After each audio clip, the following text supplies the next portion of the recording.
Today on Outdoor Nevada, the Red Rock Conservation Area is a mecca for rock climbers of all levels and disciplines. People travel from all over the world to climb here. This includes locals. I met with Leici Hendrix. She's not only a climber, she takes great pride in the area, taking care of it and educating others. Let's get to it. This is Outdoor Nevada.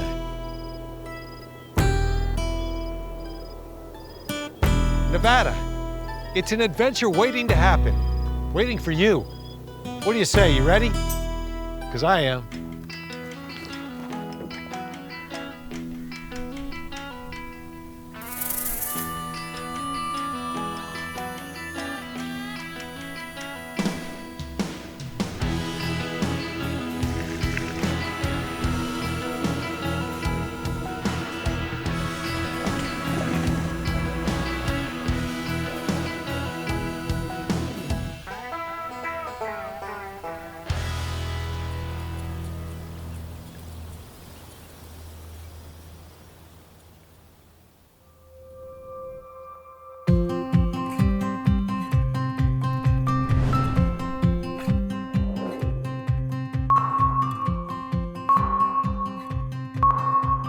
One of the things that you may not know about me is that Red Rock Canyon happens to be one of my favorite spots in all of Nevada.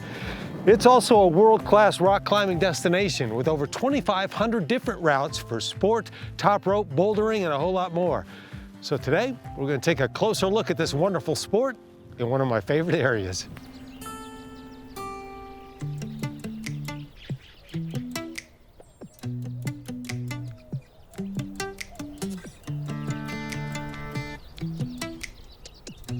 My name is Leici Hendrix. I am the president of the Southern Nevada Climbers Coalition, and we're a local climbers organization that works to protect rock climbing in Southern Nevada. The reason we exist is because there's so much rock climbing all over Southern Nevada, and protecting access to it is incredibly important. And part of the ways that you do that is you work with climbers and educate them to understand how to be responsible stewards of the places that they're climbing. And you also want to make sure and take care of the places that you're climbing so that they can be used for future generations. So this group was created in order to do that. I have climbed all over the world. I've climbed all over Nevada. I've climbed all over the US. I've climbed in Greece. I've climbed in Spain. I've climbed in Australia, just all over. Rock climbing came into my life when I was 25. I was with one of my really good friends, and she really liked this guy. She had a huge crush on him, and he was a rock climber. So she asked me if I would go climbing outside with them in Little Cottonwood Canyon in Salt Lake City, Utah. And I went outside with them and climbed a few pitches and just totally fell in love and started climbing at a local gym there. I think what I loved about rock climbing is that it really challenges me mentally and physically, and it forces me to really kind of be present and in the moment. I was definitely not a good rock climber at first. I don't think anyone is a good rock climber at first. Rock climbing is a skill sport, and it just takes a long time to develop the skill to do it well. There are many different types of climbing.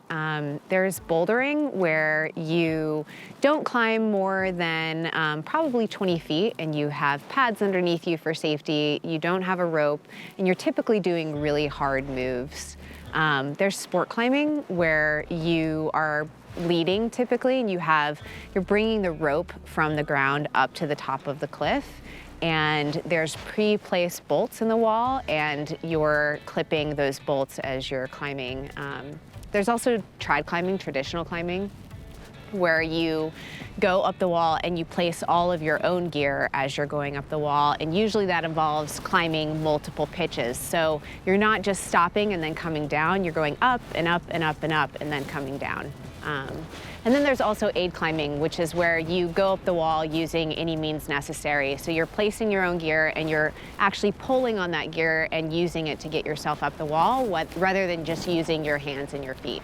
My favorite type of climbing is sport climbing. Sport climbing is my favorite because it allows me to push myself mentally and physically and really perform at the edge of my physical fitness. It feels incredible to succeed in rock climbing because it's sort of a culmination of pushing yourself mentally and physically and overcoming any sort of fear or thoughts of doubt that you have. I feel fear when I'm climbing all the time. Climbing can be a really scary sport. It's not natural to fall into thin air, and so it can be scary. I deal with fear when climbing by telling myself that I know I'm going to be scared and that it's okay and that I'm safe and I can do it anyways. Failure is one of the hardest things about rock climbing. Sport climbing specifically has a lot of built-in failure. You're typically trying something that's hard for you over and over and over again, so you rarely succeed. I feel like it's taught me a lot about failure because it forces me to sort of face my worst fears and parts of myself. The climbing in Nevada is world-class. We're really, really lucky, especially in Red Rock National Conservation Area, because we have all of the disciplines of climbing, and it's incredibly rare in such a small area to have sport climbing, trad climbing, bouldering, and aid climbing, and it's all incredible and world-class. So rock climbing is growing tremendously and has been growing over the last several years. It's just really gaining popularity, and Red Rock National Conservation Area is one of the biggest hotspots for rock climbing. And not only do climbers from Nevada come to Red Rock, but climbers from all over the world come here because it is an incredible destination. And so the Southern Nevada Climbers Coalition is really focused on continuing to advocate for rock climbers and also educating them about how they can be better stewards of the land around them. And we intend to continue to provide opportunities for climbers to volunteer and to clean up crags and protect the places that they play. I definitely feel incredibly grateful for climbing. It's brought so much to my life, community, friends, perseverance, and just incredible moments experiencing the world around me.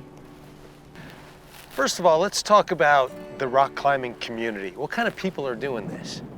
All sorts of people are rock climbing.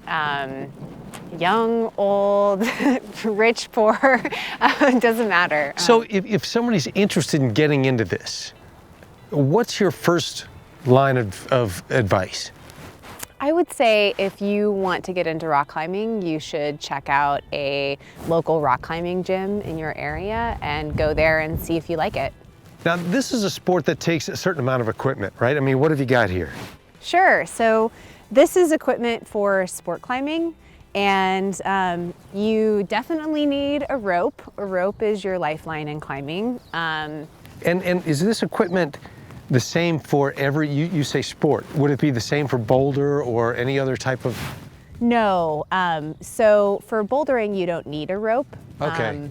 But trad climbing and aid climbing and sport climbing, you would need a rope similar to this one. Okay, what else you got? We also have a harness, which is really important for climbing. You wear this and you tie your rope to it, and it keeps you safe. Is this stuff that you try out at an indoor rock climbing facility just to get comfortable with the equipment and you start to figure it out? Yeah, exactly. You can go to an indoor rock climbing facility and they can show you actually how to use this equipment. Okay, what else you got? You got clips, you got special shoes. Yeah, so we've got quick draws. These are what you use for sport climbing. So there are bolts in the wall and you place a quick draw in those bolts and then you clip your rope to the quick draw so that if you fall, this is protecting you from hitting the ground. And then we also have these shoes. Are these yours? Those are mine. They are tiny. They're not comfortable, but but they get the job done. So rock climbing shoes are designed to help you perform. So you can see they sort of, for sport climbing, they've got a downturned toe and a high arch, and they really help you sort of press into the rock, and they're covered in rubber so that you stick to the rock and have better friction. And I'm guessing they're meant to be a little bit more compressed, a little bit smaller than a regular shoe. Exactly. You want them to be tight, not too tight, but tight enough so that you can feel the sensitivities of the rock beneath your feet. You use gloves? I use gloves for belaying. So belaying is a really important part of rock climbing. Partnership is just a really important part of rock climbing in general. And belaying is when you are managing the rope for your partner who is climbing. How do you learn how to do that? You can also learn that through an indoor rock climbing gym or a guiding service. And what makes a good belay person? A good belayer is a person that is attentive and able to understand and communicate needs, and then also takes the time to really sort of understand what rope dynamics are and how to efficiently move the rope so that you're supporting your climber in the best way possible. If you're a beginner, is Red Rocks someplace that you would recommend? Absolutely. Red Rocks is great for beginning rock climbers. There's so many easier rock climbs here that are just really fun and well protected. Now, I'm going to be honest, when I look at the clips and the shoes and the thing, and then the rock, I get a little intimidated, but talking to you, that seems to lessen. It's not that intimidating once you know what you're doing? Exactly. So it's just like anything else. Once you learn, it becomes easier and easier. If somebody joins your club, your organization, will they find like-minded individuals that will help them? Absolutely. If you were to join the Southern Nevada Climbers Coalition or any other rock climbing group in the area, you would definitely find people that you could go out rock climbing with. And you said this is all ages? I mean, what's the youngest you've seen? What's the oldest you've seen? I have seen people as old as, in their 80s rock climbing. Really? Yeah. And then I've also seen, kids as young as 2 in the gym. And more these days, the really good rock climbers are actually, between the age of like 13 to 18. What is a common misperception about the sport? I think a common misperception about the sport is that it's dangerous. I think that rock climbing is actually a much safer sport than people think it is. So if somebody is interested in reaching out to you and really getting into this, what would you like to say to them right now? I would say that you should take the opportunity to go to a local gym and to see if you like the movement that climbing allows your body, and kind of go from there. I gotta say, I've always found this sport to be intriguing, but incredibly difficult for me. But talking to you, it seems much more approachable. And I just want to thank you, your organization, for everything that you guys are doing out here. It's a really big deal. And for being here today, just to make this more accessible to people that would be interested. I've been waiting to say this all day. You are a rock star. Thank you, John. Appreciate that.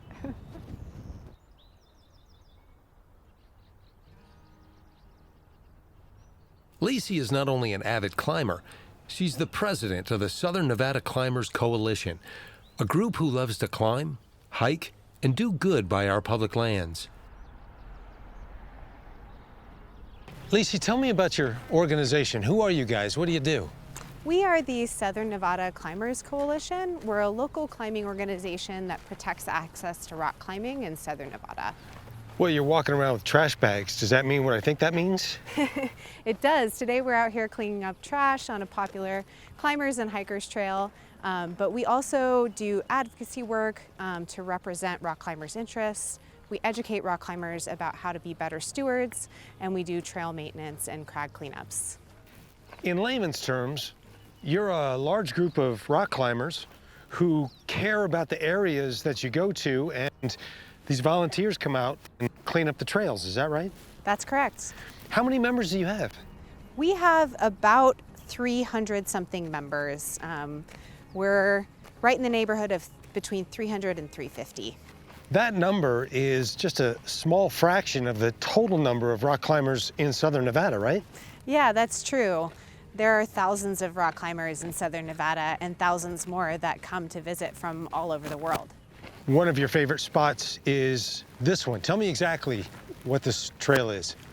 This trail is in Calico Basin in Red Rock National Conservation Area. It's an area called Craft Mountain, and it's home to thousands of world-class boulder problems. I can see why it's one of your favorites. Yeah, it's beautiful out here. I get why you want this area to be pristine and clean as possible, but you're moved to action. Why do you feel so deeply about it? I feel really deeply about protecting this place because I've spent a significant amount of time here, and the time that I've spent here has been really impactful to my life, and I want to ensure that other people can have those experiences too. Would you say that all the members feel the same way? Definitely, or some version of that. We continued on the trail, picking up trash and a lot of dog poop. But I wanted to get to know everyone better, so we found a good spot and took a break. Let me ask you this. How big of a problem is this? Or do you think that maybe you're super sensitive because you use these lands? I think that it's a huge problem. I think, unfortunately, with the amount of people that visit this place and don't understand that it's important to pack out their trash, we've just seen a huge increase in lots of different trash items around Red Rock National Conservation Area. And you can imagine if every single person left a piece of trash when they came, this place would just be a dumpster, basically. What are the numbers, generally speaking, of people that come out here? Do you know? I know that in Red Rock National Conservation Area, there's about 2 million people a year that visit. Yeah, one piece of trash per person is a lot of trash. Exactly. What are you finding out here? What are some of the things that you're cleaning up? We find all sorts of things. Irene found a sock earlier, but people find televisions, they find all sorts of different things, but it's primarily dog poop. There's a lot of people that walk their dogs out here and they don't clean up after their dogs. Do you think you're making a difference? I think we're making a huge difference. I think, I know that our group cleans up lots of pounds of trash weekly, and not just that, I know that we're educating other climbers to do the same. What tip would you give somebody to be a better consumer of the outdoors? I mean, how can you help them? I think the best thing to do is, number one, to always pack out everything that you bring in with you. And then number two is to try to stay on the trail. Staying on the trail in a sensitive desert area is really important because you're ensuring that you're not trampling the fragile ecosystem. Irene, let me ask you, now, where are you from originally?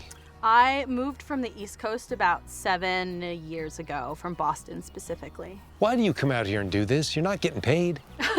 I mean, the outdoors is kind of where I found myself. It taught me the most lessons about life, and especially rock climbing. And there's something so enjoyable about fresh air and the physicality of it, or just enjoying the beauty of a different kind of landscape. But I mean specifically volunteering. Why are you volunteering with these guys? I mean, I just want to see the place that I love be taken care of. And when I come out here, I want to enjoy it for its beauty and not for its dog poop and trash. And so, since I enjoy it so much, I want to make sure that I give back to it to make sure that my impact is as low as it can be. How much dog poop and trash are we talking about?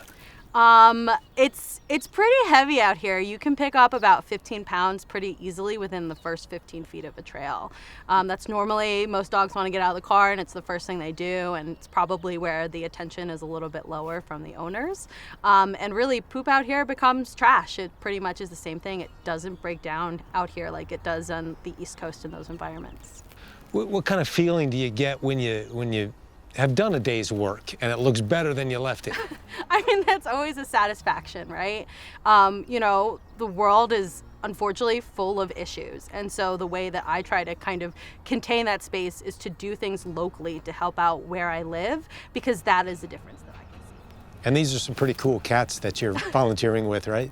Yes, these are some of my favorite people. And they all do good work. It's all a volunteer-based organization. And so it really, individual help really matters in organizations like these, and the time and effort that we put in can really make a difference. Jorge, give me a little backstory. Where were you before Nevada? Well, before Nevada, my girlfriend and I were freezing in Kentucky, and we decided to do a road trip. We were going to go to Mexico, but we took a short stop and stopped in Vegas. And 7 years later, we have a house here, and we're pretty involved with the local advocacy organization of the Southern Nevada Climbers Coalition. Let's open that up. Your level of participation it's deep. Yeah, I mean, sure. it's action oriented. Why so passionate?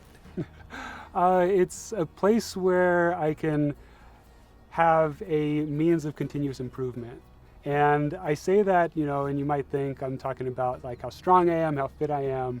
But one thing I've noticed about kind of climbing in general over the past decade is that these climbing areas as well are seeing the opposite thing of continuous improvement. They're getting loved to death, I think is the best way to say it. I've visited a lot of climbing areas over the years that have literally been closed down due to the amount of loving to death that has occurred to them. And so as I've started to participate more in my realm of rock climbing, not only through climbing, but through advocacy and access, activities, I find myself spending time, repairing hardware on routes to keep people safe so that we don't get, complaints from land managers that say, what are you guys doing out there? I find myself out here trying to restore trails so that land managers don't come out here and say, why do you guys have 30 trails going to the same place? And I find myself out here, whenever Irene makes the call to come out and pick up some poop as well. So whatever we can do to continuously improve our climbing areas for generations to come. Kelsey, way up there on the rock. Kelsey, Stella, what's your story? Where are you from? Originally from the San Francisco Bay Area in California, moved here coming up on 5 years ago. How's it going? Love it, love it. 5 years and you're out here fighting for these lands. That happened kind of quick. What's bringing you out here? Well, I'm probably the newest person in the group. I've only been climbing about a year now, but I just coming out here, especially this year with the pandemic, has been so sanity saving and so good for the soul, and it's one of the ways that I can give back. Do you look at this? Because I can see where people would see this group of superheroes and go, well, they're on the case, so we're good, just let them handle it. Do you see that? I would disagree with that, but I see that happening a lot, and I think the reverse should be happening. We need to be drawing more people in because there's such a small fraction of people who are out here that are volunteering their time, and there's so few people who are giving back. And money is great, donations are great, but time is, we can't calculate that. It's invaluable to be out here doing the work to pick up trash and pick up dog poop and maintain the trails and keep it beautiful out here. I could just see coming out here to volunteer and seeing a group of people with bags picking up trash, what that must feel like, that visual must feel like to you. Does it feel like, well, there's hope? It does, it does. It's really encouraging to see people out picking up, and it's more common to see that. I think it is sort of trending in a way, in some ways, for hikers and climbers to start picking up after themselves, and I'm seeing more of it. Although there's still an unfortunate amount of thanks for doing that, guys, and then just walking right past and not doing anything themselves. So I wish a few more people were like, hey, how can I get involved? That would be ideal. If I were to look in the future and come back and tell you, you know what, you failed. The place is full of trash. Would it change what you're doing today? No, because if we stop what we're doing today, then we're definitely going to have that reality. And if we keep doing what we're doing, there's a chance that we won't. There's a chance that if we keep working at this, we won't fail and we will get more people on our team. Tell me more about that. What do you hope for the future, not only of these lands, but of this organization? I would love to see way more of the local climbers become members of the SNCC. It's really inexpensive for an annual membership, and that money really goes towards a lot of good things. It goes to bolt maintenance, it goes to wag bags, it goes to trail maintenance, so many good things. I'd love to see more people volunteering. I know so many people are out here in the climbing community and they just come out and have fun and go home. And if we even just got a small fraction more people, that would make a huge difference. So you all have been giving so much to everybody's experience of these lands, not just your own. And I don't care what you think, you're superheroes to the rest of us. And I wish you the most success that you can possibly have in all your endeavors with everything that you're doing. On behalf of everybody in the state of Nevada and anybody that uses these lands, thank you for what you're doing. I know sometimes it seems invisible to you, but the results are not. And so I wish you continued success. Thanks a lot, guys. I have to tell you, and I really can't stress this enough, this group, the Southern Nevada Climber Coalition, well, they are amazing. We continued on our hike and continued to pick up trash along the trail. And my takeaway from today, we all need to do our part to maintain the beauty of our public lands. So when you get out there and you see some trash, just pick it up and carry it out. This is a team effort. We all need to do our part.